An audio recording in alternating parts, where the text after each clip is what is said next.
আসসালামু আলাইকুম ওয়া রাহমাতুল্লাহি ওয়া বারাকাতুহু। দক্ষিণ মোহাম্মদপুর জামে মসজিদ ও মাদ্রাসা ভবনের কাজ দ্রুত গতিতে চলমান।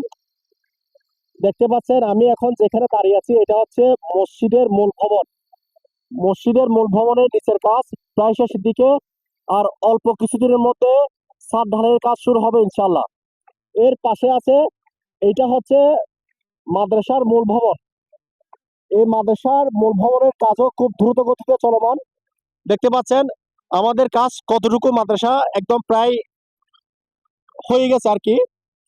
আমরা মসজিদ ও মাদ্রাসা ভবনের কাজ আগামী 90 দিনের মধ্যে শেষ করার একটা আপ্রাণ চেষ্টা চালিয়ে যাচ্ছি। আপনাদের কাছে একটা অনুরোধ থাকবে, আপনারা আপনাদের সবার সহযোগিতার হাত বাড়িয়ে দিলে আমাদের যে একটি টার্গেট, ওই টার্গেট আমরা শেষ করতে পারবো ইনশাআল্লাহ। আমার ভিডিও ডেসক্রিপশনে মসজিদের ব্যাংক অ্যাকাউন্ট নাম্বার, বিকাশ, নগদ দেওয়া থাকবে। আপনারা এই মাধ্যমগুলোতে আপনাদের সহযোগিতাগুলো পাঠাতে পারবেন ইনশাআল্লাহ। এই সহযোগিতাগুলো হতে পারে কাল কিয়ামতের ময়দানে আপনার জন্য নাজাতের ওসিলা। সবাই ভালো থাকবেন, সুস্থ থাকবেন। আল্লাহ হাফেজ। আসসালামু আলাইকুম।